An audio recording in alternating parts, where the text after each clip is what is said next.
Thank you, Ju Young, for that, and good evening, everyone. Thank you for making the time out to listen to this presentation on the Transportation Master Plan. My name is Brett Sears. I'm also with the consulting firm WSP. We've been working with your city staff, stakeholders, and your council beginning in 2020 on the Transportation Master Plan, and we're happy to have you here tonight. Right now, as I scan the audience, I do see two of your counselors here, and just wanted to thank them for attending, Councillor Capo, and I believe I saw Councillor Parnell. Thank you both. That's who I'm seeing on my screen at the moment. Appreciate you also joining us. From the city staff, we also have two of the city staff here, Robert Dunford and Vinod Soman. So between Ju Young, myself, Vinod and Robert will try to answer any of your questions. We do have a presentation that we would like to give. Ju Young is going to start with that, and then I'm going to come on. About halfway through the presentation, I'll stop and we'll take any questions that we've had until that time. And then I'll continue with the presentation, and we have more time at the end for questions. Ju Young had mentioned that you're allowed to unmute yourself during those question times. You also can use the chat function and send it to Ju Young directly or to everybody. And when we get to those questions, Ju Young will help me to read them out, and then the appropriate person will respond. I'm going to go ahead now then and share my screen, and so we can get directly into this presentation. Also see Councillor Rial along with us. Thank you everyone for joining. Okay, so I'll start us off with some of the introduction paragraphs here, or the slides. What you see in front of you are today's agenda for the presentation. So we'll go over the purpose of this meeting, so why you're here and what we would like your input for. And we'll also go through the project timeline and where we're at in terms of this project. And then some work completed to date. So that's in phase 1, the first phase of the project. And we've gone over, we've determined the project vision, the objective, and the performance criteria in the last phase. In the needs and opportunities section, we'll be going over some of the existing conditions for the city of Peterborough, and and the future of business as usual is what the city will look like if we don't really do anything right now, and if it just grows, but we haven't done any improvements to it. And then after section 4, we'll have a small pause where we'll be taking in some questions or comments before we move on to section 5. Because section 5 is really the meat of this presentation, and it's a little bit heavier, and it's a lot of the topics we want to cover, so we just want to take a break there. So section 5, as mentioned, is the potential strategies, and this is really talking about how and what types of strategies that we are aiming to look at for the project.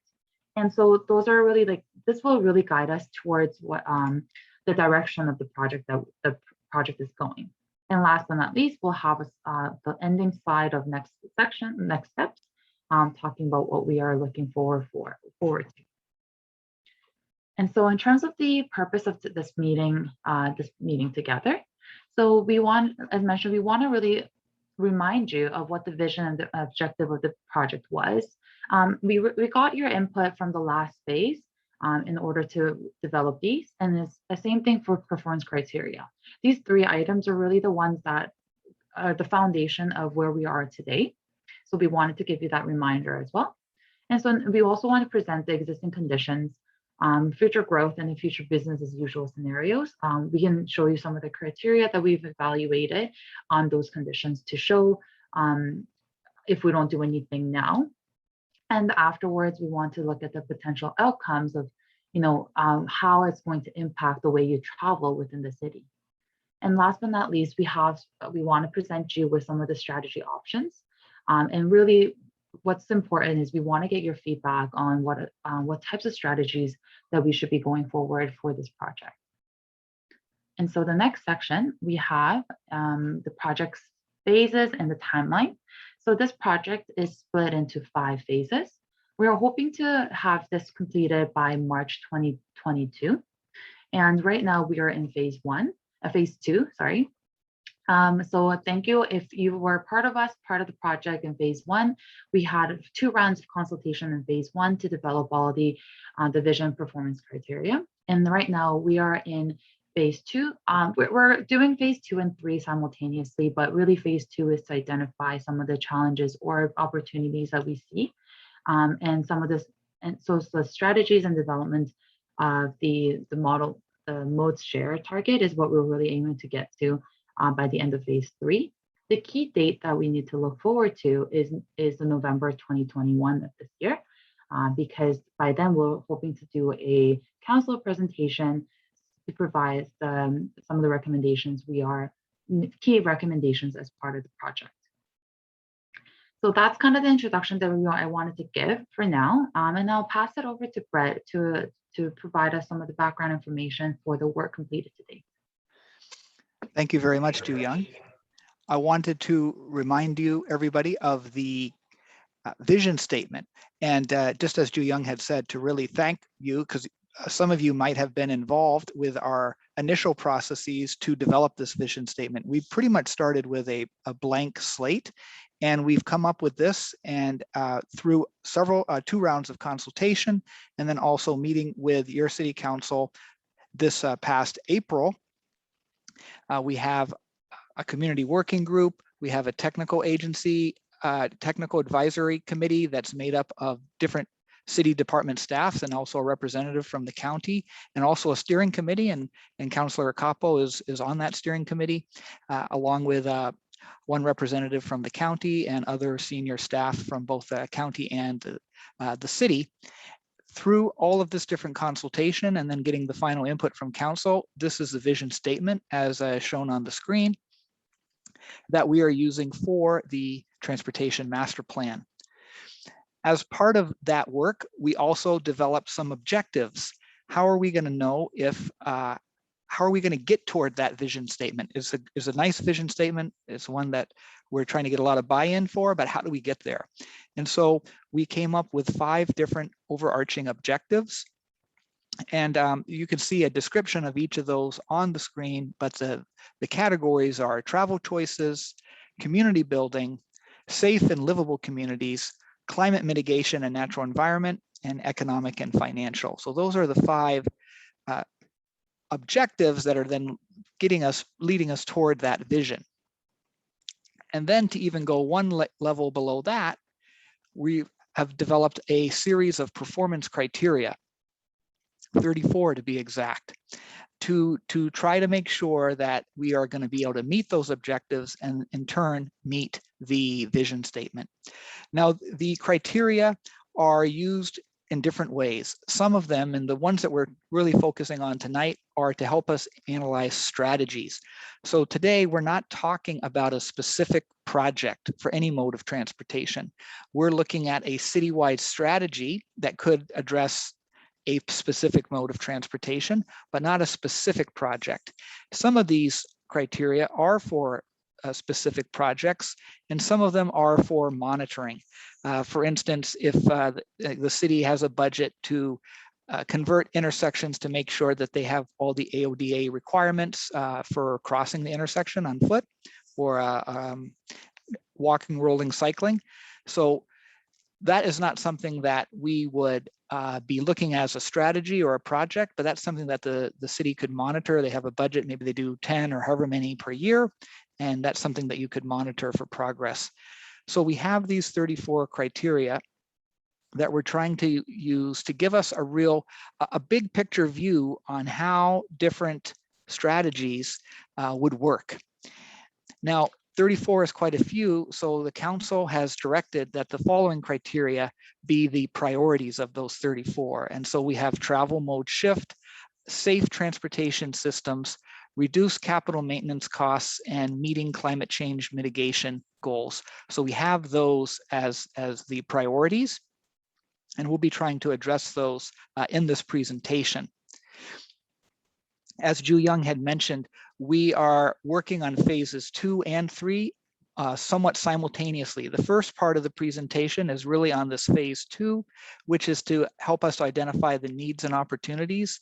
And the second part of the presentation is on phase 3. And you can see that phase 3 is going to help us look for strategic approaches to achieve a travel mode split and help us to achieve climate and mitigation targets. And as we look to the additional phases of the work, those are more geared towards safety improvements in policy and opportunities to reduce capital and maintenance costs as we get down into specific projects. At this time, I want to address needs and opportunities, and this is important for several reasons. One of them is this project is being undertaken under the municipal class environmental assessment process for master plans. And so there's 3 main components that we need to cover using that process. And one of them is a vision statement and some justification for this assignment. Why are we doing it? Is there a problem that we're trying to solve? Is there opportunities that we're trying to take, trying to leverage our resources to achieve? So that is what we're looking at through the vision statement and this next section.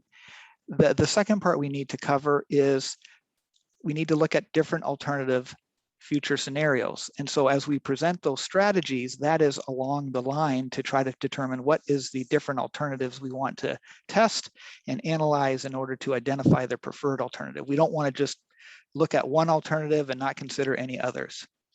And then the third item for the municipal class environmental assessment process is what we're doing right now, which is consultation. And so through 2 different online rounds last year and now talking to you tonight and planning to come back, you'll see in the fall, we are addressing that need from the municipal class environmental assessment process. As I start this, the other thing I want to say about needs and opportunities is to set a benchmark, or not a benchmark, but a baseline. I used benchmark earlier and that was the wrong word. It's really a baseline. Like what would happen? Where are we going in the future? And what if we didn't invest in transportation? What would our future possibly look like? And so why would we want to invest in transportation? Well, Peterborough is expected to grow. It's growing and it is expected to grow. And so on this slide, we're showing the population and employment in today, let's call it, we have the year 2018 as our base year, and then the horizon year that we're looking at in this project, which is the year 2051. And so the darker the shape, the denser the population and employment is in that area. And as you look at the map, the 2 sides, you can see that some of the shapes are getting darker as we look to the year 2051. We're seeing growth in the downtown area, but also across the city and in some of the outlying areas as well. And so now we're looking at this slide is just looking at the population, and we're expecting to grow by 50%. Now that doesn't happen overnight. We're talking in 30 years from now to about 125,000 people. So these 2 maps are showing where people are living today and where they're expected to live in 2051. And so once again, like similar to the last slide, some of that growth is in some of the more core areas, but also you see it on the outlying areas as you see the colors get darker from the left side of the screen to the right side of the screen. We also have a figure showing the employment. So the employment is also expected to grow to the tune of 30%. And once again, you'll see that it is across the city, not just focused in one location. And so maybe that has some benefits in terms of if you can live and work near near where you work, then you might have different travel options or shorter travel times. And so that could certainly be a benefit on multiple different levels. So as we look to this growth, we're trying to determine, okay, what would happen to the transportation network to accommodate this growth? And so this slide here is trying to show the AM peak hour, the morning peak hour. In transportation master plans, we're typically looking at the peak weekday commuter hours. And so this slide is showing the morning commuter hour, and then the next slide will be showing the afternoon evening commuter hour. Typically, the PM commuter hour is the busiest. If you think about maybe some different stores that you shop at, some stores won't be open in that AM. If it's between 7 and 9 AM, they might not be open, but many or most are open, say between 4 and 6 PM. So you often will see that the traffic volumes are higher in the PM. So on this screen, we're showing, say, existing conditions. There are some areas of congestion today. And if the population employment were to increase, those areas might become worse, and there'd be some additional areas that would show up as being congested. I had mentioned that the PM is the more challenging of the two peak hours, and I'd be interested to hear if people experience that. I imagine you do, just based on the data. And here we can see we have more areas than the AM that are today showing congestion. And then in the future, if we were to put that 50% more population and 30% more jobs, those areas are now expanding. And so we're just trying to set the baseline, and so that we don't have to just accept this future. We want to do something about it, but we want to set the baseline so we can see, well, how will these measures positively impact to make it better? And so then looking at some of those 34 criteria, we have a few slides just talking about how things might be in the future if no investments were in transportation. And so it's not really surprising that if there were business as usual and the future mode share, so how people travel today, in the future, they would likely travel by the same mode because we didn't do anything to try to shift them to do something else. So it's apparent to us that measures to encourage a shift in travel behavior will be needed if we want to reduce the amount of congestion or the need for different road improvements or road widening. We know that a big thing on people's mind is climate change, and so we looked into, or we tried to calculate the greenhouse gas emissions. And so it's not surprising that with the population growing and no investment in transportation, the greenhouse gas emissions would be expected to increase. And then the vehicle kilometers traveled, and these two are linked, would also be increasing with that increased growth of population and employment. We've looked into some driving metrics in terms of congestion. And so the total time people would be on the road would go up in a business as usual case. And also the time that you're on the road that you're in congestion would also increase. So if you were concerned, like say pre the pandemic, about traffic congestion in the evening peak hour, well, the preliminary analysis is showing it could go up 300%. It would go up quite a bit if nothing were done. But we're here to work with you to come up with a plan so that we can address these types of things. An interesting thing here is that in transit, our work is showing that even if nothing were done, the number of people taking transit per capita, the per capita would increase modestly. And so if you can think about just increasing the population by 50%, even if we didn't want to do anything for transit, we would still probably likely need to invest in transit just to accommodate those additional riders. So transit ridership would be expected to increase modestly, and so we need to be planning for that. And then the trips taken in congestion, and these could be like on transit, because we have to remember that the buses are on the same roads that the cars are on. And so you can see here that the length of transit routes operating in congestion would be expected to increase. So the congestion is impacting transit reliability, and that's something that we want to address through the transportation master plan. And if the transit isn't reliable, it's just a domino effect. It'll be harder to convince people to take transit. We wanted to draw this back to Council's 4 priorities. And so to just try to say, like, this is not a doom and gloom statement. We're just looking at a baseline. Okay, do we need to do something? And it's not surprising that if we're growing by 50%, we will have to do something. I know over COVID, my weight has grown, fortunately not by 50%, but it's grown enough that I had to go out and get new pants. So if we're growing by 50%, we're gonna probably need to do something. And if we don't, well, the travel mode shift, one of Council's priorities, we'd really see minimal change in behavior from today. And if we wanted safe transportation systems or safer transportation systems, well, the increased travel and congestion could negatively impact safety. And if we were concerned about capital and maintenance costs, well, we might not have as many capital costs because we didn't invest anything, but the maintenance could go up because we have more people using the same number of facilities, and that could actually incur additional maintenance costs. And then meeting climate change mitigation goals. By doing nothing, we're going to see likely an increase in auto travel and congestion, which will only increase emissions. So we do believe that we need measures to encourage a shift of travel behavior if we want to achieve that vision that we showed earlier in the presentation, that vision for transportation for the year 2051. At this point, I'm going to stop in the presentation, and we're going to have a period where people can ask questions. I see one person has their hand up, and there might be some in the chat. I haven't been following that, but maybe Ju Young, if you've been following that, how do we want to start off with our questions? We'll take questions now. We'll take questions at the end as well. Yeah, so we will take a question from Sheila first, because Vinod has been answering some of the questions in the chat as well. So Sheila? Okay, I tried actually to use the chat, but it didn't work on my iPad.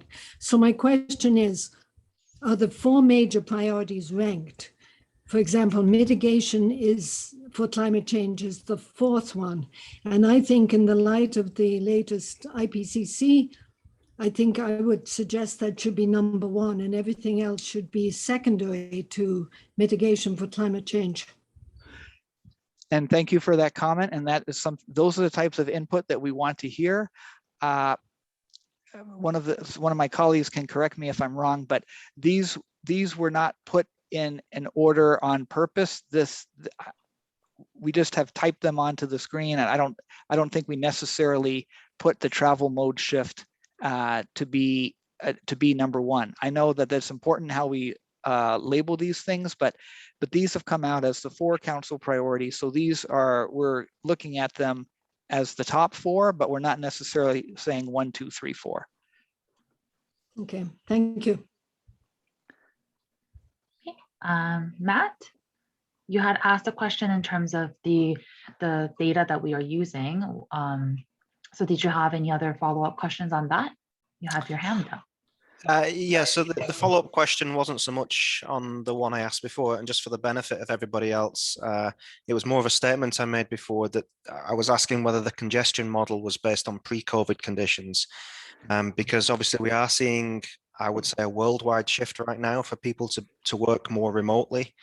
And I suspect that many businesses, and I can certainly speak for the business I work for in Peterborough, that's going to go down exactly the same model. So we will see a shift for more people working from homes, which in theory means less people on the roads. My follow-up question, though, was you talked about growth to the city. So more people coming in, particularly if we're looking at 30 to 50%, that of course equals more homes, and which equals more income for the municipality to spend in the first place. I have a feeling that this presentation is going to go in the direction of cost. So I really wanted to get that out clear up front, that you're going to be getting more income. So whilst you're going to need to spend more on the transportation system, you're equally and proportionally going to be having more income. We don't provide any specific cost here, but we do say that, yeah, if we're going to be building these items, there will be costs associated with that, but you have a point that your tax base is also growing, for sure. Yeah, and on that point, I mean, if we look at the tax base and compare it with the local municipalities, Peterborough is already very high. You're looking for a typical West End property in the region of 6,000 a year, which is a mortgage in itself. So not only are we higher than the local municipalities, but with the rising house costs, as in home prices, if that was to be reassessed, even at the same percentages that we have set today, it would be extremely high. So if this results in the request for further money from the local residents, I actually think that's out of order, because if we're prioritizing here at a local government level and we want to put climate change, for example, number one, then okay, let's prioritize that as number one, and we put our priorities in the budget to that. So to ask for more is not the right way. Well, thank you for those comments, and I will talk about this later, but we also have an online survey on the Connect PTBO site for the Transportation Master Plan, and it does address some of these items regarding finances and just like where we put our priorities. And certainly that is the case. Like council, no project is going to be constructed unless there's a budget for it, and then the council will be approving that budget. And it's about trade-offs, and that is like a big point that we're trying to make in this presentation, is there are trade-offs that have to be made. We could put more emphasis on one mode of transportation and take from another, or you could take from another city service, or you could take away from transportation and put it toward another city service. So these are trade-offs that council makes every year when they go through their budgeting. We're not showing any financial budgets today. But we do recognize that if we're going to be doing more things, it probably will. It's going to require some money from somewhere, and so we're being cognizant of that and open about that. Okay, thank you for that, Brett. I see two more hands up, Angela and Brandon. So in terms of, I am hoping that in the previous sessions, we've had actually a lot of people ask questions ahead, like we are getting to some of the strategies we're talking about. So we'll take in the two more questions, one from Angela and one from Brandon, and then we can move on to the chapter, the fifth section. Hopefully that can answer some of the questions. So Angela, you can unmute yourself and then ask your question. If you're struggling to find the mute button, it's on the bottom left section. Hopefully it's the same whether you're on your iPad or on your phone. There we go. Well, I'd like to start by saying thank you very much for hosting these events. I think they're super important to get everybody's opinion and to be heard. I'd like to thank Ms. Parnell and Mr. Rial for being there for us as council members. It's so important to know that you're there. I might be a little bit ahead of the game, so I'll just throw a little bit out there, and please, if it's something I should hold off on. I think it's important that we realize and consider that the transportation plan is so integrated with our other issues facing our community, such as homelessness, employment for sure. Speaking as transit rider and then putting my other cap on and speaking as an employer, there are some issues that this transportation plan affects so much in our community. For example, and just a little touch on one, and like I said, I can come back later if it's better to hear more and then ask questions. But it should not take somebody 2.5 hours by public transit to get from one end of the city to their job in the other end of this. We have high unemployment in this community, and we can't get people to and from work via transit that we are promoting for all of those talked about. Climate control, financial, relieving the congestion on the road. We've got to do something with our transit system. Our transit system is needing to be there for people with disabilities. It's needing to be there for versatility. It's there for the environment. We've got to do something to make it more efficient. If we want to integrate our transit system and use our transit system to grow our community forward, we have to do something. Thank you, Angela. And I don't think I'll provide any comments now, but you will see in the second part of this presentation 5 different approaches to transit, and then we can have a dialogue after that in terms of if one of those resonates more with people, or if we need to adjust them as well. But we will be. Thank you for that. Yeah, you'll see that in the second half of the presentation.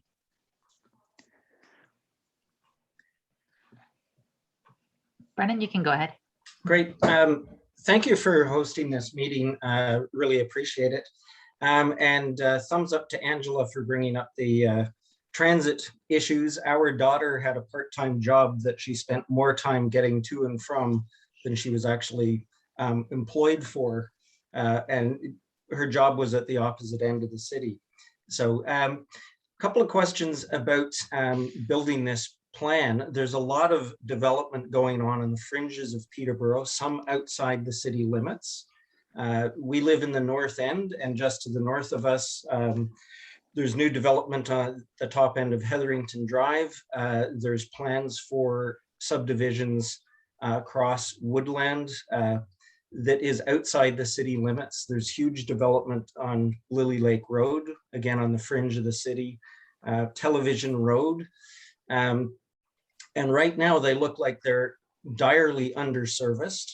And there's also a lot of traffic coming into Peterborough. And so one question is all that accounted for in your plan? The other question I have is, back in the last elections, there was a lot of discussion about cut-through traffic. And here in the North End, we have quite a few places with lots of cut-through traffic on what should be urban neighborhoods, because there is no east-west corridor connecting Water Street with Shamong. You have to cut through neighborhoods. And I think that's a product of the death of what we call the Parkway, because it never got to be the Parkway. And I wonder how that's going to be addressed. It seems the Parkway is dead and buried, but the North End was planned with the Parkway in mind. And how is that going to get addressed by leaving the Parkway as green space and developing some kind of effective, efficient east-west corridor? So I'll try to thank you for those, Brendan. I'll try to comment on a couple of those. We do recognize that the city is not an island. And so the city is within the county of Peterborough, and people certainly living in the county or maybe even further afield are coming into Peterborough. So our work does account for that area. However, the data that we're showing you tonight is city of Peterborough specific. And the reason we did that is to identify that the core city, and to not necessarily water down some of the data. Like if you're thinking about walking or cycling or transit, it might, those types of ridership or those types of data could get watered down if we add like the outlying areas. It would be a lot harder for someone to walk from the outlying area into town, let's say. And so you would see some of those, the mode split of the percentage of people using those modes would get watered down if we included the outlying areas. But as part of our analysis, that is in our analysis. We're not here tonight looking at any specific project. So certainly like the Parkway has been something on people's mind for a long time, and it's something that we do need to address through the transportation master plan. That is going to be what we're trying to address immediately after we get through this phase. Right now, we're looking at what would be the strategy to try to address some of the items that you spoke about in terms of if you're concerned with shortcutting traffic or just traffic congestion in general. So Ju Young, I might go ahead then and just go into the next slides, because that will start to address some of the comments that people have been making. And then we can have another dialogue once we get through those slides. I'm about halfway through our total slide deck. And just so people know, like everything that you're saying tonight is being recorded. That way we can go back and listen again to make sure that we can fully digest what is being said, as well as in the chat, we also get a transcript of that. So we can also make sure we can document comments that are given that way. So I did want you to know that. So it's a really, I think, a benefit of the system, because it's hard for me to try to write down your comment when I want to just focus on what you're saying at the moment. I'm going to go ahead, Ju Young, then, and go to the next slide. Does that make sense? Yeah, I just want to make one more comment on it. Please. And all the our comments and the responses we're hearing so far really does get boiled down to the 4 items that we have on the on your screen there. The cuts through traffic, that's for the safe and livable community. And we talked about financial impact, and we also talked about the climate change and reducing CO2 emissions. So that's all there. And obviously, at the end of the day, we want to make sure that everyone has affordable and a transit mode that actually makes sense, transportation mode that makes sense for everyone to the quickest and the most efficient way possible. So I just wanted to, to highlight that so that everyone is aware that those are really your priorities are our priorities as well. So then we can have a safer transportation mode for everybody here. Yeah. So I'll bring it back to Brett. Thank you.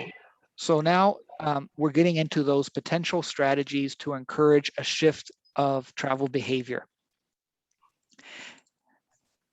And so on here, we have come up with a number of different themes or elements that could be used to help shift travel behavior. And we have 4 different columns, one on walking, rolling, and cycling, one on transit, one on making roads work better, and one on policies, because we believe that policies play a big role in transportation as well. This is our summary slide, but on the next slides, the next 4 slides, we have the each of the column on an individual slide. So I'll speak to those as we on those individual slides. So for active transportation, this is generally walking, rolling, or cycling. And we're looking at investments in the sidewalk network and the cycling network. So the cycling ones are coming out of the city's cycling master plan. You may be aware the city is currently developing a cycling master plan, and that's also on the Connect PTBO website. And so there have been several different scenarios developed through that work. And so we have them listed here as possible themes that we can include as we try to pick and choose which elements do we want to make a strategy, overall strategy for the city. And then for the walking, we're talking about moderate investment in the sidewalk network and aggressive investment. And so like I had said earlier, we're not talking about a specific street here, and we're not showing like a map showing like where these new kilometers of walking or cycling facilities would be going. We're looking at a bigger level of like, what is the strategy we want to take to help the city overall meet the vision statement that we showed at the beginning of the presentation. For transit, we have a number of elements here as well, and these are designed to help result in a meaningful mode shift, knowing that travel behavior is habitual. And to get travelers to change their habits, we may need some big ideas. So just like there is a cycling master plan underway, there also is a transit plan being developed with a new transit route network that is designed to best service that future 2051 population and employment, to make sure that the routes are connecting people to places that they're trying to go. Another way would be to increase the service hours. On the screen, it says by doubling the frequency, but it doesn't necessarily have to be doubling, but increase over what they have today. Another big move, so to speak, would be to increase the speed of transit to make it closer to the automobile. I'm coming to you tonight from Markham. And so when I take the York Region Transit, I think like the average operating speed is 28 kilometers an hour. So if I drive, because I do have a car, if I drive, I can typically average a higher speed than that. But what if we put in measures in place to make transit more on par with a car? What if we made transit free? Now, nothing really is free, but by this, what we mean is if you were to board the bus, you would not be asked to pay anything. It would have to be paid for somehow, somewhere, but getting on and off the bus, there would be no cost, or there could be a reduced cost from what there is today.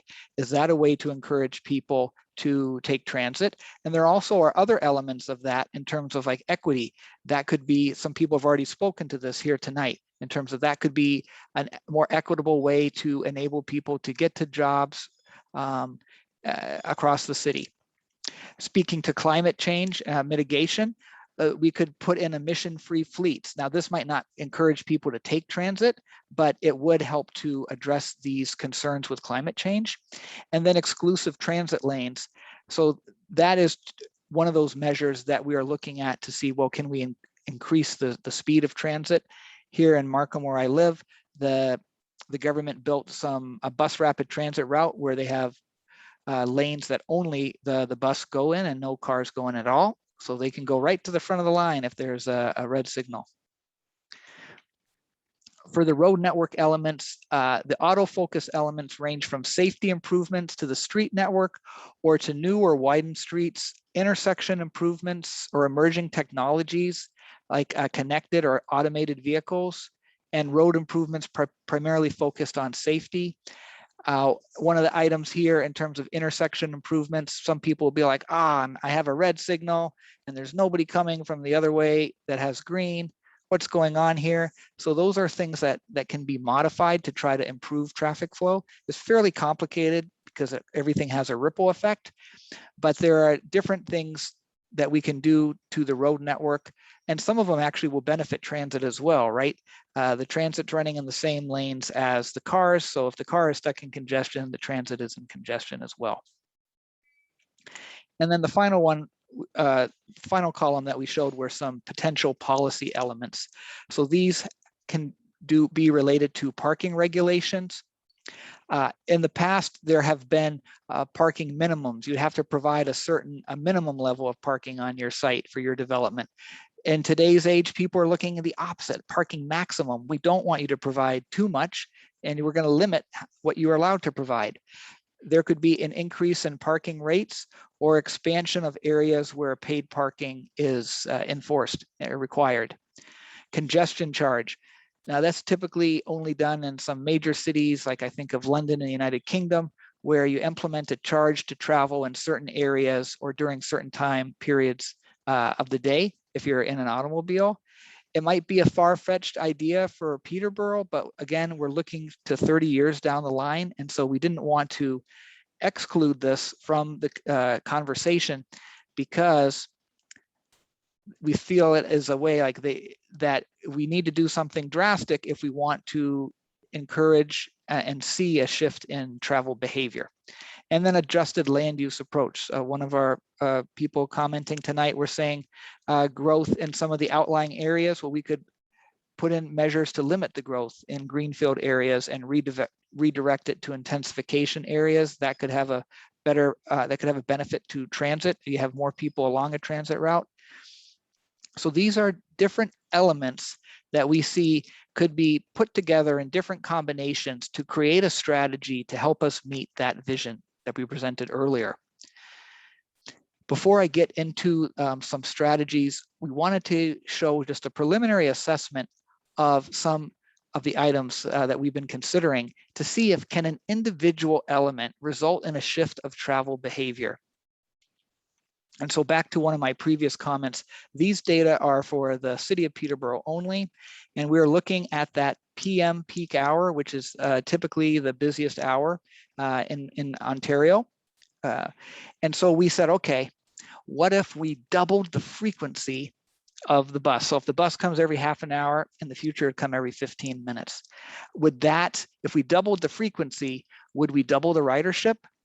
And what we found is, unfortunately, no, we don't think we would double the ridership. So there'd be quite a big investment to double the frequency, but we wouldn't necessarily get the same return on your investment in terms of like doubling the ridership. The ridership would be expected to go up, and here we're talking from 6.6% to 7.1%, so like 0.5%. What if we increase the transit speed? Well, we saw that also go up, but then that would cost quite a bit as well to make that happen. And we were hoping that we could get more people on transit.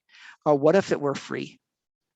So once again, you see that that is helping people, encouraging more people to take transit, but it's still not everything. Like if you think of Trent University, if you're a full-time student there, you are paying for the bus fare as part of your fees. You can't get out of it as far as I understand. So you did pay for it, but to get on the bus, you don't pay anything else. But not everyone at Trent University takes a bus, right? There are parking lots there and people drive by car for whatever reason. So just by making it free, we didn't necessarily see everyone change their travel behavior and take the bus as opposed to another mode of travel. And then we went ahead and said, okay, what if we doubled the frequency and increased the speed? So these are some pretty drastic measures. And I'm not here to say to be a doom and gloom, but to say that alone, this might not be enough. And so we want to put this in with other measures in order to achieve a future that we're trying to achieve through that vision statement. And so we also been looking at the cycling and through some of the work that the cycling master plan has been doing to look at some other cities, both in Ontario and in Canada and even other parts across the world, and to see if we can learn something from them, and how do we want to get to where some of those places are, and are some of the people around us having this vision. So you can see that like in Guelph and Kingston and St. Catharines, all here in Ontario, all with universities similar to Peterborough. Some have some like physical constraints, like we were working in St. Catharines, they have the escarpment there. They have a creek there that bisects the city. They got 2 highways that bisect the city. And so they also are trying to encourage transit, but they're only getting so far. I mean, cycling. They're only getting so far. But then we can look to other places that today are doing better. And we have 2 examples here from Scandinavia. We did want to note that they do have extensive dedicated networks for pedestrians and cyclists, like 600 kilometers in Finland, 400 kilometers in the Sweden example. Fort Collins, Colorado has Colorado State University, and Madison is home to the University of Wisconsin. So those are other cities that also have universities, and they are looking to improve their cycling mode split, but they're not there today. And so what we learned through some of this research is that communities with a high cycling rates tend to have one or more of the following: a favorable climate, extensive bike networks, a higher population density, and a strong bicycle culture and support programs. They might not have all 4 of those, but they have at least one, and sometimes more than one of them, the ones that are getting that higher mode split. And so on the screen, we're showing just like 3 options that have been being considered through the Cycling Master Plan, and all of them trying to increase like that business as usual from only about 2.5% to move it up to 7%, 10%, higher than 10%. But what kind of investment do we need in order to get to that if we're not getting it today? And is just putting investment in cycling enough, or do we need to kind of look at this more holistically to bring together different elements, different themes to create a strategy? And so we think like a holistic approach is the way to go. And so now I'm going to get into some of those strategies. So if I were to go back to the slide with the 4 columns of the different themes and elements, well, we calculated that there would be 450 permutations, 450 combinations if we tried to do each and every one, if we combine them uniquely each time. So 450 would take us quite a long time to analyze. So we've tried to come up with some through our professional judgment, working with both the consultants and the city, looking at what's been done in other places, understanding what the vision statement is. How can we move toward that vision statement? So our approach to develop the 5 hybrids that I'm going to show you tonight, like I said, we've been developing it collaboratively, and it's looking to achieve different levels of modal shift. So you'll notice on the next slide, I'll point it out where we're showing what the modal shift that we hope to get through that strategy. And after we obtain input from people here tonight, through the online survey, through our meeting that we had earlier today, we're going to try to look at these 5 strategies that we're showing tonight and see if we want to modify them, tweak them. Do we need to add another one to see if we can do some more analysis to come up with eventually a recommended strategy that would be used to guide the next steps of the Transportation Master Plan? And after we had that strategy, then we would be getting into what specific road, cycling facility, transit facility are we recommending as part of the Transportation Master Plan. I'm going to go ahead and start with our first one. You see in the top right-hand corner of your screen, the mode split that we think we could achieve. So the first one there with the feet, that's for walking, so 10%. The second one is cycling. The third one, that blue item, is a bus. And then the last one on the right, the 77% is representing travel by car. You will notice, and we set these up specifically to go, all of them require investment. So to call this status quo is a little bit of a misnomer. We are doing something, but they will progressively get more aggressive as we go from number 1 to number 5. And so as you watch the mode target in the top right-hand corner, you will see that those numbers will change with each strategy, and basically the car number is going to go down and the other numbers are going to stay the same or go up. Each of the strategies, we have 2 slides, so I got 10 slides to go here to describe those. And so on this, to start talking about strategy number 1, we're looking at a moderate investment in the sidewalk network and the continue strategy from the cycling master plan. Will this meet the council's priorities? Perhaps not, but we want to be able to provide a range of alternatives, because one thing that we've been hearing is not the same thing. Not everyone feels exactly the same. And so we want to provide a range of alternatives, and that also gives us an opportunity to compare and then help us to narrow in on, well, what should be the most appropriate strategy for the city of Peterborough. Looking at this one as well, we do show like the number of kilometers for cycling, but the cycling is not limited only to the physical infrastructure of new facilities. There could be programs and policies that go with this as well. I did want to mention that. And so for transit, we would be increasing the transit service, but 14% more than what we have today. It's kind of an odd number. Could have rounded it to 15 perhaps, but this strategy, we're looking at a 14% increase in the service hours, and we would be using the new network, which is still under development, that is designed to meet where people are living and working in the year 2051. There could be roadway improvements for intersection and safety. There could be widening of existing roads or building new roads. And I think you'll see in most, if not all of these, we're putting in measures to optimize the performance of intersections so that people aren't sitting at a red light when no one else is coming. We're trying to optimize those signals. So if you see here, the auto vehicle travel is 77% on the strategy number 1. And on strategy number 2, it's now been dropped to 72 to 75, and some of our other numbers have gone up. And this one, you see that the cycling mode split has gone up, because on here, on strategy number 2, we've incorporated the accelerate scenario from the cycling master plan, which instead of 20 kilometers of new facilities has 80 kilometers, so quite a bit more. We're still using that moderate investment in the sidewalk network in this strategy. And we still have a similar approach to transit in terms of 14% increase in service hours, and we're using the new network.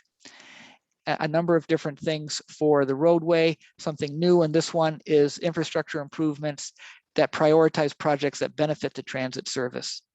Like I take the bus sometimes in the winter. I actually get I bike to work pre-pandemic, great way of life.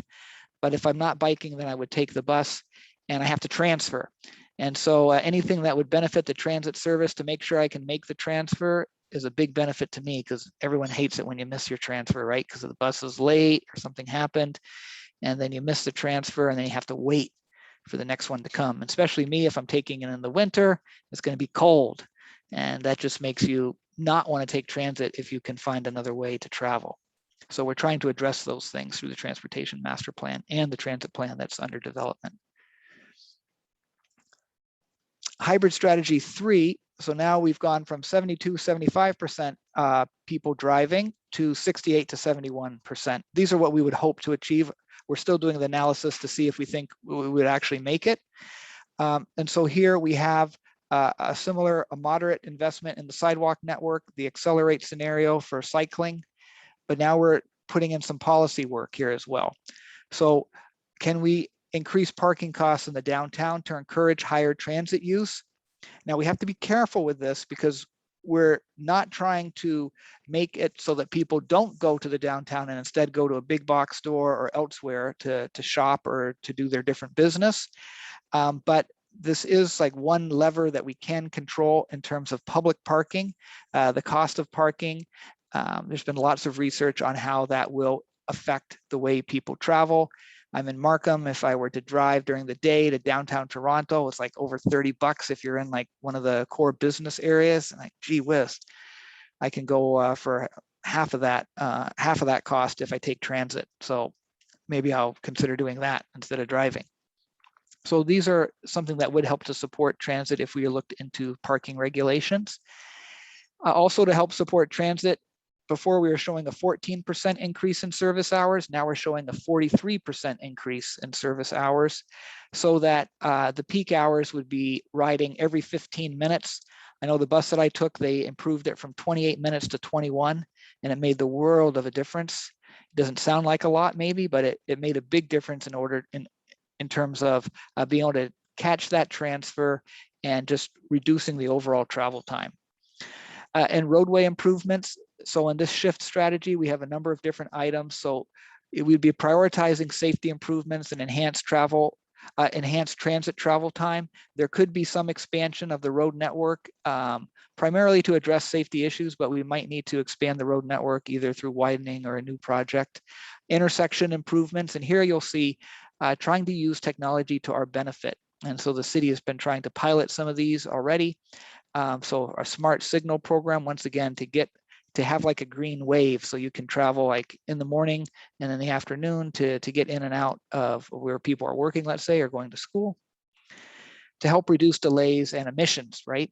If we can get that, so people are moving and not stuck in traffic, then we can hopefully reduce emissions. And as I had mentioned, a consideration for widening of new roads once the optimization measures to support transit have been implemented. We have two more strategies I want to show. This one I'll just note 68 to 71% is the vehicle travel. And then on this strategy number 4, transform, it goes down to 61 to 63. So here we're using an aggressive strategy for investment in the sidewalk network. We're using the Spark, the most aggressive strategy from the cycling master plan. We went from 20 kilometers in the continue to 80 kilometers in the accelerate to now 160 kilometers in the Spark scenario of new facilities. And of course, those to be supplemented with end of trip facilities or policies and programs. I say I bike to work. I bike to work because the building that Ju Young and I work in has a locker room and shower facility and covered bike parking. So my bike doesn't get wet, but I can get wet, I can take a shower, I can bike in whatever I want and then put on a different outfit. And without that shower, I would not bike to work because my commute's about 35, 40 minutes and I need to take a shower, I feel, after that. And if I couldn't do that, then I wouldn't bike. So we have to consider not just having, like, say, a bike, like a cycle track or multi-use path or whatever type of facility you have. We got to be thinking about where are people parking their bike? Do they have facilities that they want at the end of their trip to help encourage cycling? And that's part of the cycling master plan.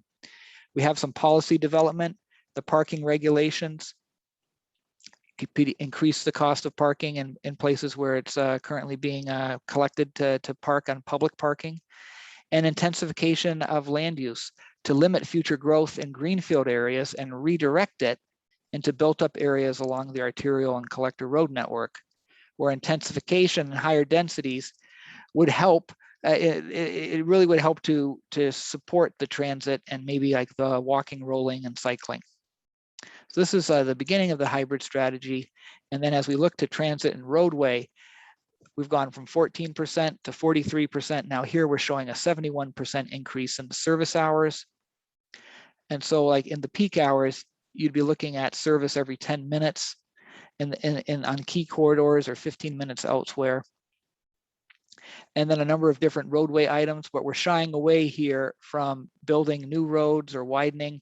And this is more road improvements to include separated cycling facilities, a road diet, which means you could take, if you had 4 lanes, let's say, you would reduce it to 3, and you would use that extra space for, say, cycling or some other mode of travel. So instead of 2 lanes in each direction, you'd only have 1 lane in each direction, and then the 3rd lane would be in the middle, and that would help to facilitate turns, like left turns, in and out of places. We'd be doing some analysis to determine like where that might be most appropriate. We're not at that point yet, though. But we're looking at, do you think that is a good strategy to include? And so strategic road network improvements to address capacity deficiencies with a prioritization on safety improvements and enhanced transit travel time. So there could be some kind of a queue jump lane. I mentioned the bus rapid transit in Markham and Richmond Hill, and it extends up now up to Newmarket and places in between. And so that bus is traveling in its own lane. if there's a red signal, is at the front. It's not 10 cars or how many cars back. So it can beat, if you're in a car by yourself, it can perhaps travel faster than you along the corridors where it runs. And also using technology to our benefit. So here is the transform strategy. And the final one we wanted to present tonight is what we call the climate focus strategy. So here we've come down to reduce the auto travel to just 50% or even less. So this is putting everything in to try to really address this focus on climate change mitigation. And so we've used the most aggressive measures for sidewalks, the most aggressive measure for cycling, and all of the policies that we've considered here in terms of parking. So not only increasing the cost of parking, but expanding where you'd have to pay for parking and limiting how much parking people could build. We would limit approved and future growth in greenfield areas and redirect that growth into built up areas. So some things are already approved. Is there some way to unapprove them? We're not here to point out any specific development that would be the case, but this is like a very drastic measure that could be taken to say, we're not going to grow on the outside. We're going to focus everything on the existing corridors. And we did put the congestion charging in here. Not typical for this area. People have brought that up, but we still want to say, if you really wanted to make a change, we're going to have to do something drastic. And so we didn't want to put that off the table. We're keeping it on the table.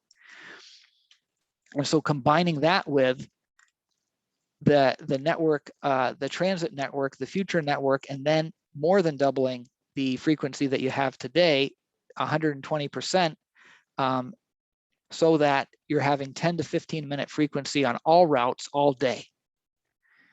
And then the fares are either free or subsidized to a level lower than what you're paying today. And that there would be exclusive transit lanes on key corridors, and then that the fleet would be converted. In order to call this the climate focus, we're converting the fleet to 100% zero emission buses. It wouldn't be done overnight, right? All of this can't be done overnight, but this is the vision, and these are like some items that will help us get to that vision. The roadway improvements would only be improvements to rehabilitate existing infrastructure or incorporate safety improvements. And that could be for other modes of travel like cycling, strategic intersection improvements to address capacity deficiencies, once again for safety, and this one also for the transit to make sure that transit isn't getting stuck at signals, and then using technology to our benefit to embrace that technology and help us to achieve these modal goals and to shift to more sustainable modes of travel. So that is a very lot to consider. I want to just tell you a couple of next steps, and then we're going to open it up for the remainder of our time for a question and answer. So we want to, as our next steps, we'll be reviewing the comments we've been receiving earlier today, tonight, and throughout our survey that we have up. We will be determining an order of magnitude costs. Some of these might look really good until you get the price tag, then maybe you might change your mind. Just like if you're at a store trying to buy something, you probably go through that in your mind as well, how much you're willing to pay and what you're wanting to get. Assess and evaluate each hybrid strategy against the performance criteria that I mentioned at the beginning of, and the 4 big priorities that Council has directed. And then to develop a recommended hybrid strategy to guide the next steps of the Transportation Master Plan so that we can get on to the specific projects, policies, investments, and priorities. So right now we're in our second virtual public information center that we had one earlier today. As Ju Young had mentioned, that one from earlier today and this one are being recorded and will be uploaded to the Connect PTBO website. We have a survey that's already live. Thank you if you've already looked at it and filled it out. We're having it run for 2 weeks here in August.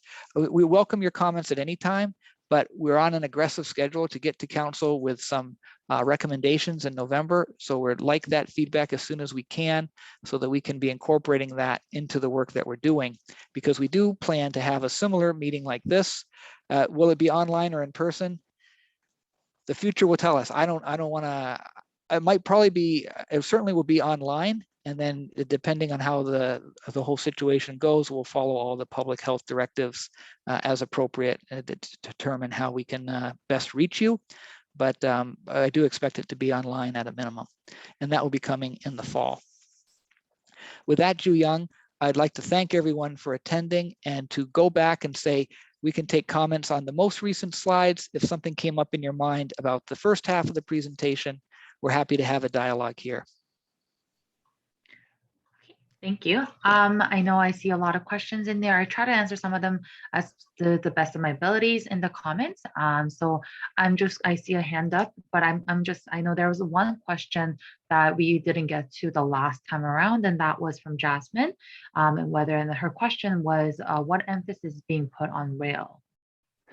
Emphasis on rail. So the emphasis on rail is something that we're considering as a big picture item, because there is an opportunity for high-speed rail. It's been talked about multiple times, and it's been announced that there'd be a stop in Peterborough.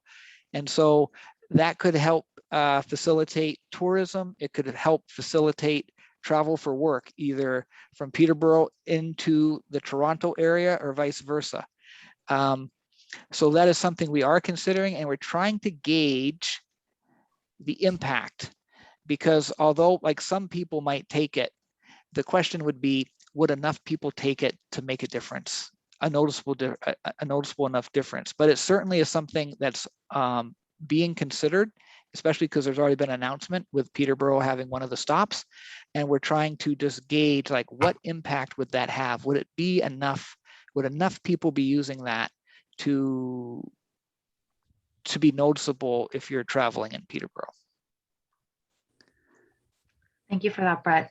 I also do have another comment in terms of these transit. So I think it was Brennan who had mentioned about the 2-hour free transfer, rather than actually providing free transit, which I think is an amazing idea. I know that Presto, so the city of Toronto or anywhere that goes, the TTC, they do that 2-hour transfer as well. And I know personally in my life, it's made it a lot easier, or like more promotable for me to take transit. So I think that is definitely something we'll take back as comments to consider.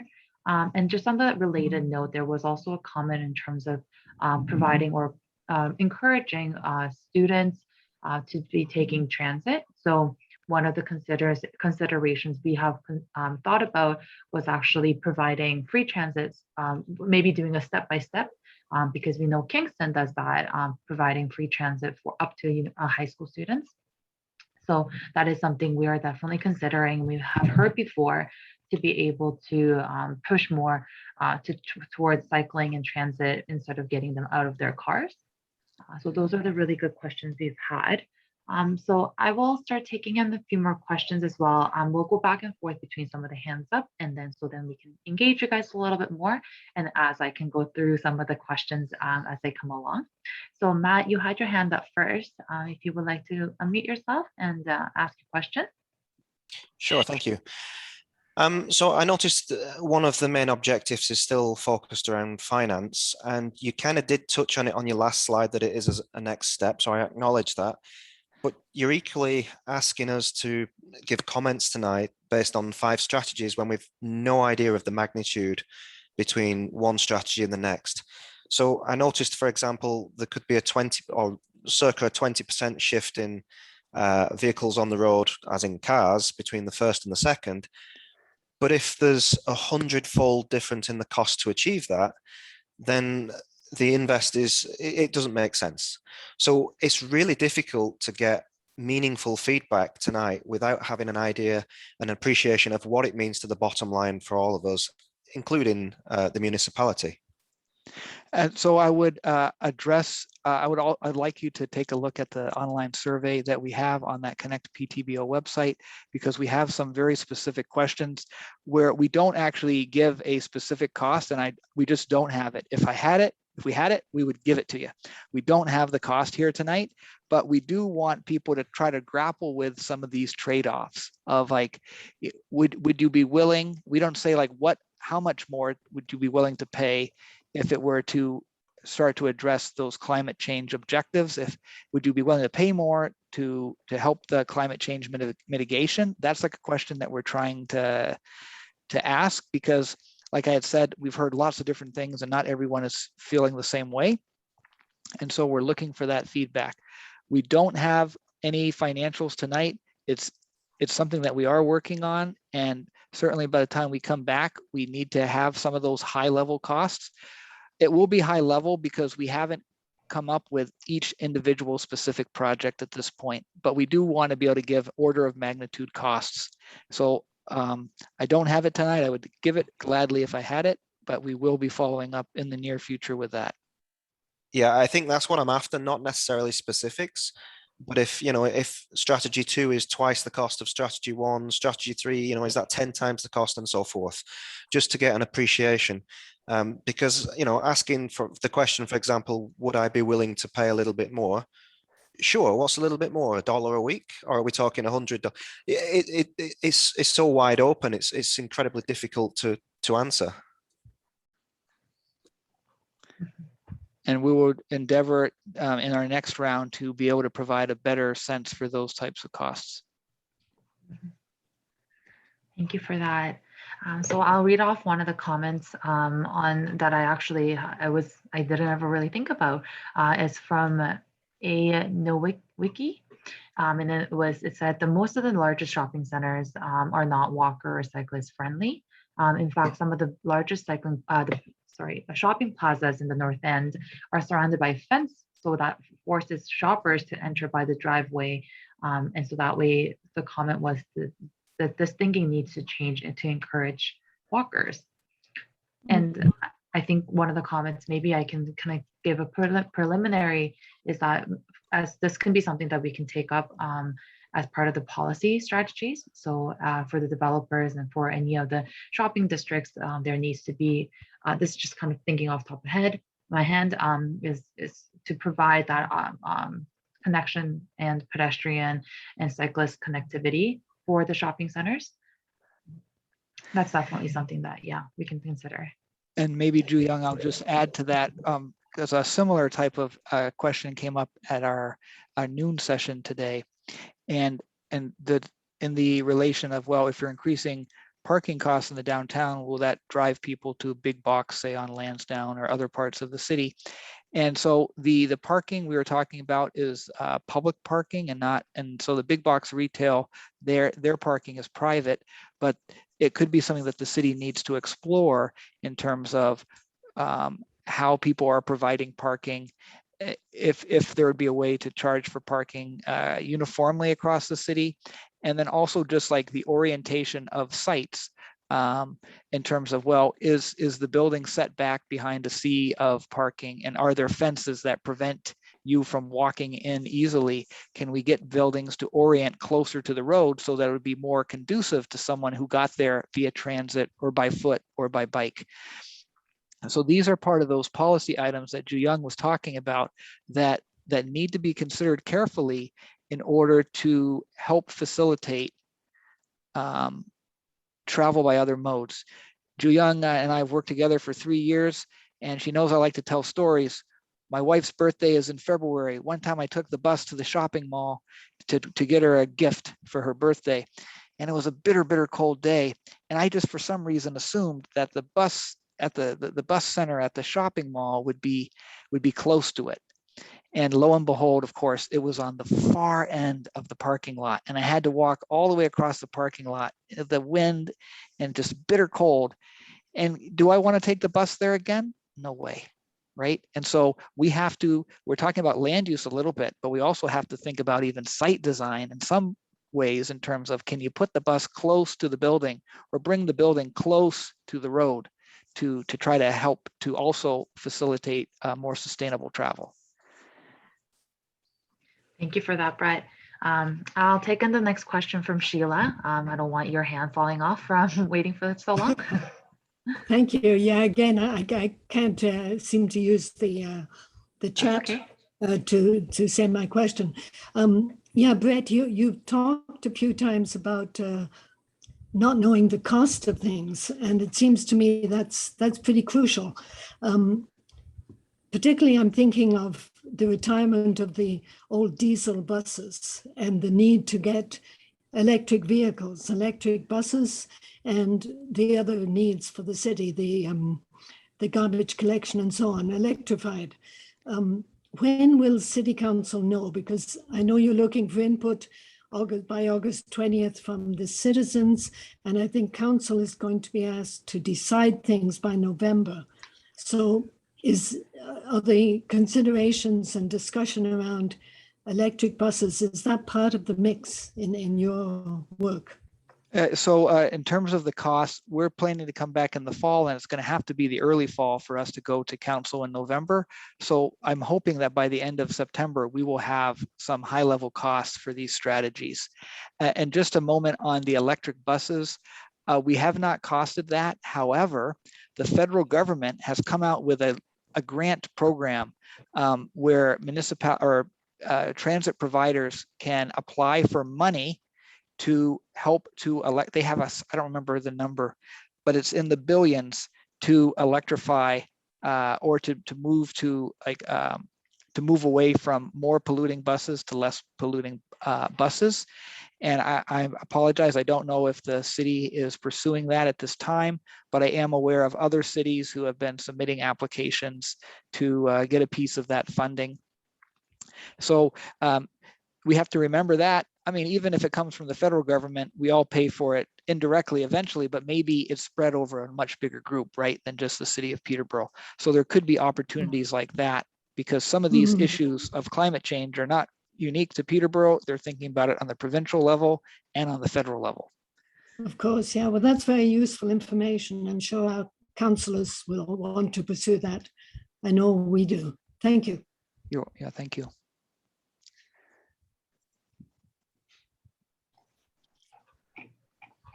Okay, so there's a lot of conversation happening right now. Yes, and I and know thank you for different people who have also been replying to some of those too. So thank you. So we have a comment from Councillor Leslie Parnell. So her question initially was in regards to the population that we're considering, and she had mentioned that we're not including the students that are coming from the Fleming and Seneca and Trent. And so I'm going to actually forward that to Brett to be able to answer that question. Okay, and then I don't know if Vinod was trying to answer that as well. These are from the provincial growth plan, but then the city is trying to allocate that, but the province has provided these 2051 growth projections. And, you know, Juyang, does the Vinod or Robert happen to know if that includes the students as well? I apologize that I'm not 100% sure. Councillor Purnell has mentioned that it does not include them. It does not. Okay. So it'd be even more people in Peterborough then. I think one of the comments that I do recall is that the transit mode share that we have presented for the existing numbers, those are actually including the student transit patterns as well. So that have been good because they are the majority of, they're a big part of the transit ridership. So without them, I know that our ridership numbers were quite low, but with them included, the numbers were looking a lot healthier. And so we are considering them for the major part of the transit. But in terms of the population numbers, we have not included, just to be consistent with some of the other studies as well.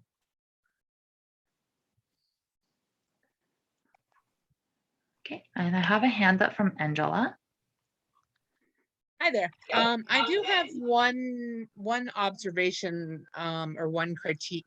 We're looking at all these transit numbers, and we're looking at how the numbers we don't think are going to go up, how little the numbers are right now. And you made a very valid point regarding the students.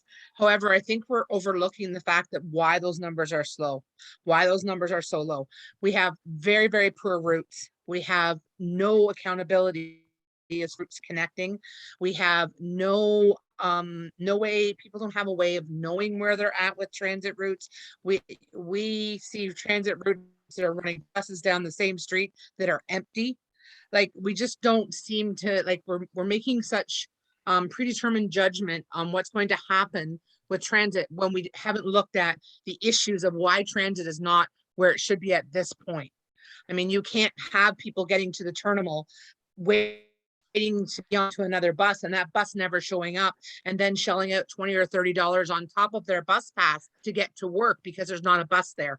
Obviously, that's going to erode confidence in the bus system, the transit system we already have. So we're kind of putting the horse before the cart. We haven't solved or addressed some of the current issues that are actually acting as a deterrent. Yes, we're looking at bike lanes and saying, hey, if we have more bike lanes, people will travel more. People will follow bikes more if they can get from point A to point B. And as Brett mentioned, if when they get to work, they can have a shower. Of course, people will think about that. We haven't looked at that from a transit perspective.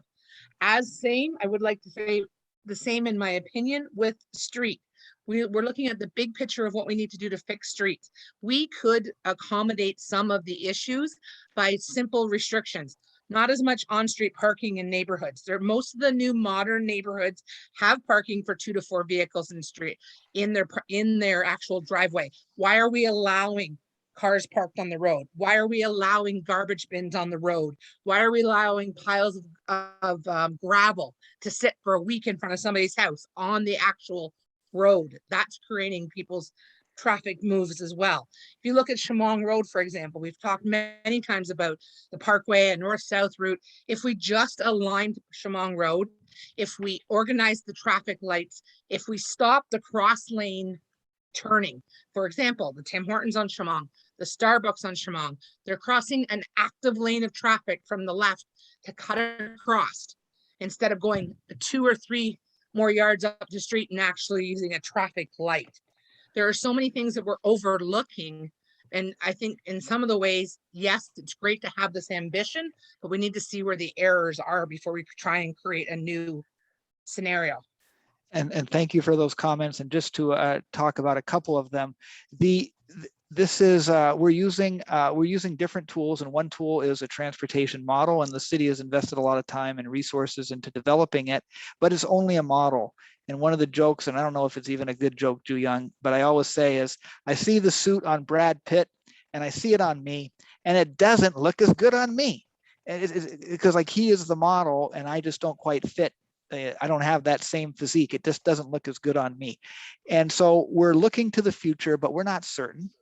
And so that's why one of the key things that's in all of those strategies is a new transit network route, to try to address your concern, Angela, to make sure that the routes are going where people want to go. We're never going to get it perfect, but we're trying to calibrate it to make it better. And although we're projecting these numbers in terms of the ridership, we're not certain that that is going to happen, and we could be proven wrong, and we could get higher ridership. But then, we just have to ask ourselves, like I talked to my wife, if the bus was free, would you take the bus to work or would you still drive? And she'd say, well, to be honest, I would still drive because I already have the car. And for both of us, we'd have to transfer to get to where we work. And so that just adds to the time. And even if you're going to increase the speed of the transit or have it come more often, it's the convenience factor, right? If you already have the car, that's why travel behavior is habitual. It's really hard to get someone to change their travel behavior. But we don't necessarily know for certain if the numbers that we're showing for transit will play out, and we could certainly hope for better. But we want to be able to go to council with some data in hand. And so we're using different tools to try to paint this picture, but it certainly could be different. And then just to the points on the traffic on certain roads, we have shown in these different strategies where like the optimization of different corridors is a key concern in these, in terms of, and I keep saying the example of you're sitting at a red, the other people have a green, and there's nobody coming, right? You can't see anyone. So can we make that better so that you're not sitting at the red anymore and that you have a green, or to just make sure that we're calibrating those, I'm using that word again, to meet the demands. So we can do these things before we have to invest like big money into other infrastructure projects. And we're trying to paint that picture and looking at all these different elements to try to create I'm using a circle kind of an analogy that will address different modes, give people options, and try to go toward that vision statement and those 4 council priorities. Thank you for that, Brett. I see that there's a high interest in electrical vehicles from this particular group, from the participants. I recall that there was one question that I had missed from previous. That one was from Scott. And so I'll read out the question here. And it says, does a network of autonomous electrical vehicle operated by a private sector constitute as transit? And then how does that, and as yet to be imagined, alternative factors into a plan? And I'll just go over and just maybe highlight also another EV question. This is from Janice, talking about the Peterborough. Is Peterborough contemplating installing DC charging stations? And so, yeah, so it's talking about charging stations for electrical vehicles. I'll start with the first one, and then maybe if Vinod or Robert could jump in if you're aware about the charging stations or any plans the city has for that. So would connected vehicles by a third party count as transit? I'll be honest and say I don't know for sure. I don't know exactly what that looks like. What I do know is that we want to use new technology, new transportation technology to our benefit. And if it can help us relieve congestion, we can call it transit, we can call it something else. But we have put that into some of the different strategies, and maybe it would be part of any of the strategies is to make sure that we're leveraging that. The reason it's not part of every strategy is because probably there will be a cost associated with it. So I'm not sure if we would call it transit, but we would want to leverage those new technologies to try to better utilize the infrastructure that the city has already invested in, and to make that more efficient for everyone to use. I don't know, Vinod, are you aware of the city, any city plans regarding electric vehicle charging on city-owned property? This is Vinod. With regards to the charging points, right now we don't have a policy for the charging stations. We do have some criteria which is embedded into the TMP, like monitoring how many charging stations would be done year to year. So we will be working on some policies which will guide us in the development of such charging stations in the near future. And certainly, Vinod, it's something that just like having like a shower facility for cyclists, if you want people to use electric vehicles, they're going to have some place to charge those. And so that's something that we can be considering, as Vinod said, as part of the transportation master plan. Ju Young, it is 8:30. We want to be respectful of people's time. We're willing to stay longer, but I just wanted to thank people for coming. If you need to go, want to go, and just remind you that there is the Connect PTBO website. There's also an email address on that. If you send an email to that, it comes to Vinod and myself, the 2 names shown on the screen right now. But we'll continue to stay here if you have additional questions you'd like to ask. But we just want to thank people for attending and direct you to the website if you'd like to interact with us further. But do we have some more questions here? Vinod, yeah, Ju Young? Yeah, so I also just put the link right on the chat there. If anyone wants to click on it and have a take a look. So the survey is there, as you can see, and very similarly, Brett has done the presentation and I recorded it. So if you want to refresh yourself, you can also go back to the presentation and take a look. So a lot of the question has been died down on the chat, but I do have Matt with his hand up. So we'll open up the floor for you, Matt. Thank you again. So I think I just wanted to build a little bit on, I think, the direction that Angela was talking. And I apologize if it's not, but just my thinking anyway. So your first strategy was based or called status quo, but I would argue that that's really status quo plus 1. And the reason being is that there are some major investments, some major enhancements into that strategy.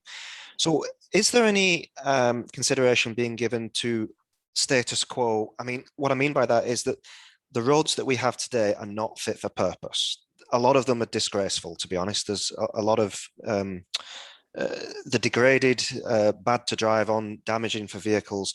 We can't even maintain what we've got today. So first of all, that should be up forefront, because as we can see, 77%, that's over 3/4 of transportation is by car. So that has to take priority in that respect. So we do need investment there, but the small enhancements, I think where Angela was going. So optimization of traffic lights, infrastructure that's already there, removal of some four-way stops in favor of giveways to prioritize the main direction of traffic. And I'm sure there's many, many more examples. Can we start with the basics? And Matt, that's one reason why we did put that, and you are correct. Status quo, I wish we had not put that up there. I think I said in my comments that might be a misnomer, because it is more than just do nothing. We are doing some things in there. Specifically, I remember like a 14% increase in the transit frequency. And so there would be some investment that would go through that. And that's one of the reasons why we wanted to have an option like that, because sometimes, like, oh, if we're going to be providing more services or more facilities, if people feel that we have struggled to maintain the ones that we have today, then maybe we shouldn't be going down that road. And maybe we need to be looking more into optimization. And so that's why we have an option like that. The challenge with that option is you might not see a lot of modal shift. And you know, we understand that to be a priority. And so you're only going to get you know, a limited modal shift. You're only going to be able to address congestion to a limited level. So you might end up with more vehicles in congestion, and that could lead to greater emissions. So then we're struggling to meet some of those climate change items. But we did want to show like these different levels of involvement. And there is that good point to kind of balance it, that, okay, even if we're not investing a lot in new things, then that would maybe enable us to better maintain what we have already and maybe use it more efficiently. Right, but let's face it, the modal shift between the most basic strategy and your most enhanced is 20% or in that region. And I'm sure whilst we don't have the cost today, there will be significant difference between the two. So I don't want to go back to that because I know you've spoken about that, but we have to acknowledge it. We have to get what we've got today up to par, and then look, how can we enhance that and make it better? Yeah, to make the fifth strategy requires like an all hands on deck approach. It requires very, very drastic measures that might not typically be considered in Peterborough. We've done some work in Toronto, if you know the North York Center area, and like the data that I recall is that they have like 67% of people are driving, and then you got the other 33, if I did my math right, % on transit or things like that, and there's a subway there, right? There's a subway there. There's all these tall buildings where people can walk, and there are some cycling facilities, not maybe a lot, but there's a subway, and still they have 67% of people driving. So we are going to be analyzing those strategies in detail to then come out to say, okay, we think we can get to this, but through further analysis, we still think so, or we think it'll be more or less, and certainly to try to understand the order of magnitude of the level of investment and the level of change that would have to happen of like the way business is done now in order to achieve some of those things. But at this point, we didn't want to pigeonhole ourselves into one approach or another. We wanted to have like a bunch of approaches out there, these 5 different approaches, to see if one or more resonate with people. Thank you for that, Brett. I do have one more person with their hand up, but before I take Janice on, I just want to thank Councillor Purnell for the continuous conversation and all the answers that you've provided us. That's been really great to see you getting involved and engaging with everybody. So thanks for keeping that the conversation and the chat going. So last but not least, but we have Janice. You can unmute yourself and ask your question or comment. Okay. So Yeah. thank you very much. So it was Matt's comment about how disgraceful the state of the roads are that prompted me to put my hand up and make a comment. Because I have an electric vehicle and I cycle a lot, but there are some times that I do drive within Peterborough. And I personally find that if the state of our roads is a calling card for people that we would like to attract from other municipalities to move up to Peterborough, we are doing a fantastic job at saying, do not move here, because the roads are absolutely abysmal. And particularly if you look at the manhole covers, if they could possibly be made at grade with the road level, then you wouldn't keep dipping into those and causing like problems to the axle of your car. It is just absolutely unacceptable. That is something that could easily be done in terms of paving, just, kind of spot paving, that would make a tremendous difference. Because if I were someone, let's say, coming in from Toronto or any other kind of, area, thinking about whether I would like to settle in Peterborough and actually add to the tax base here, if I looked at the state of roads just, coming in, I would say, forget it. I mean, I have land in Northumberland County, and I've actually gone, to various, places there and driven as well. And their state of their roads is far superior to Peterborough. There's no excuse for it.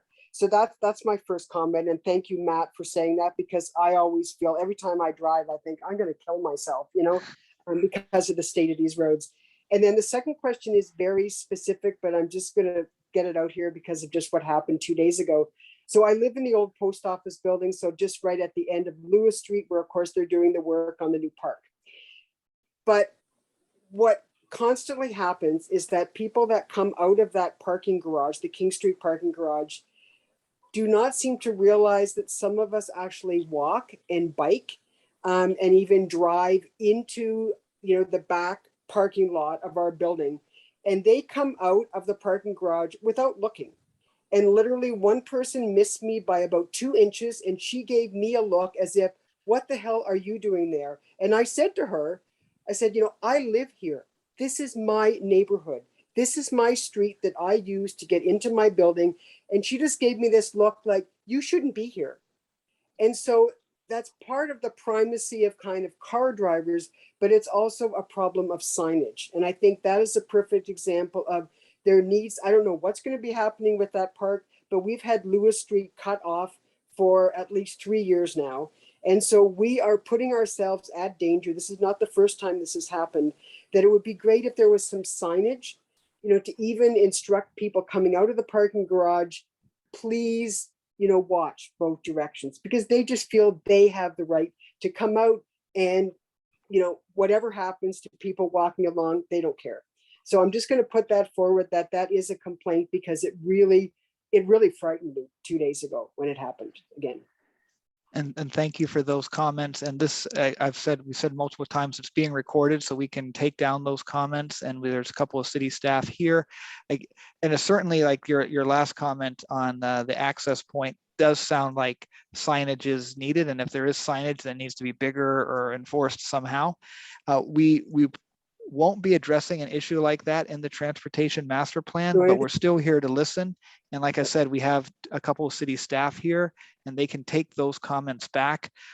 In terms of like the road maintenance, the master plan also does not address the maintenance of the road network, but there is a point that there is a good point for our study in terms of, well, do we want to recommend a lot of new infrastructure if their perception is we struggle to maintain what we have? So that is a very relevant point that we will be considering. Thank you. Those are all the questions that we have. And so we'll be exporting definitely the chat here that's saved. I've saved it, and then the recording will also be saved. So we'll be uploading this recording to the project website. So yes, I agree, Angela. Enforcement is definitely important as well. Yeah, so definitely come back. tell your family, friends, your neighbors, all your friends, people about the survey. Tell them to take a look. Let them know that there is also the presentation that they can take a look if they missed today's session. But other than that, I think we can close off, Brett. Yeah, thank you everyone very much for your participation and staying with us. And we look forward to ongoing dialogue with everyone. Have a great evening. Good night. Thank you. Thank you very much. And just acknowledge all your time and effort for tonight. I know what project management is like. I've been there myself. You've got to have thick skin. So thanks for the engagement with stakeholders. It's exciting to work in Peterborough because we can really see that people care. So it's much more engaging to us. And we're happy to work with your city staff. And we're in this to try to make a positive difference in the community. And we only can do that with input from people like those who have participated tonight, and people are participating other ways. So it is very encouraging to us. I've been to public meetings where we only had a small handful of people. It's a drag, right?